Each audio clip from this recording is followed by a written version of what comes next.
नमस्कार दोस्तों, मैं जितेंद्र आपको स्वागत करता हूं अपने YouTube channel moments of life for you में। दोस्तों चलिए आज हम लोग चावल के उत्पादन में कमी के बारे में बात करते हैं।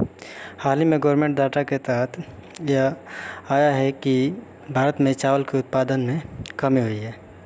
जैसे कि सभी लोग जानते हैं कि भारत का खाद्यान्न फसल चावल है, यानी भारत में चावल की खपत ज़्यादा होती है और भारत दुनिया का 40% चावल का उत्पादक देश है। साथ ही साथ चावल का बहुत बड़ा निर्यातक देश है। चाइना के बाद भारत का चावल उत्पादन में दूसरा स्थान, लेकिन इस बार भारत के चावल उत्पादन में कमी आई है। चलिए जानते हैं कि किस कारण से भारत में चावल उत्पादन में कमी आई है। पहला रीज़न यह है कि चावल वाले क्षेत्र जैसे कि वेस्ट बंगाल, यूपी, तमिलनाडु, बिहार और अन्य स्टेट हैं जो भी, वहाँ पे वर्षा की कमी देखी गई है।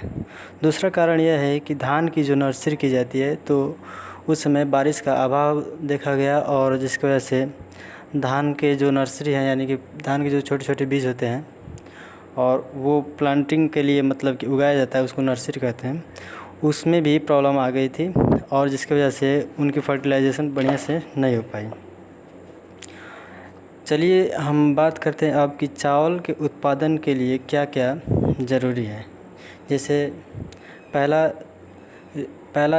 ज़रूरी वाली चीज़ ये है कि टेम्परेचर, यानी कि चावल के उत्पादन के लिए 22 से 32 डिग्री टेम्परेचर होना चाहिए और ह्यूमिडिटी अच्छा होना चाहिए और बारिश अति आवश्यक है।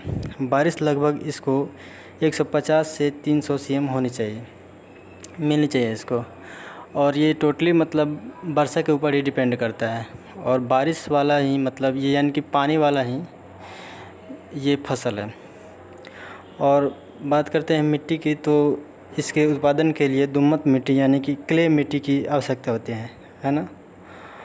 अब हम चावल उत्पादक राज्यों के बारे में बात कर लेते हैं। तो चावल उत्पादक में सबसे पहले वेस्ट बंगाल आता है। वेस्ट बंगाल सबसे ज़्यादा चावल का उत्पादन करता है। उसके बाद से पंजाब है, उसके बाद से यूपी है, उसके बाद से आंध्र प्रदेश है, उसके बाद से बिहार का स्थान आता है। तो ये रही चावल के बारे में जो भी जानकारी थी हम लोग प्राप्त कर लिए। और एक बहुत ही आश्चर्यजनक बात यह है कि भारत में गेहूं की उत्पादकता में बहुत ही बड़ा वृद्धि देखा गया है और हर बार से इस बार यानी कि 14 साल का रिकॉर्ड इस बार तोड़ा गया है और मतलब भारत में बहुत ज़्यादा गेहूं का उत्पादन किया गया है। जानकारी अच्छा लगा है तो लाइक करें, शेयर करें और सब्सक्राइब करें। धन्यवाद।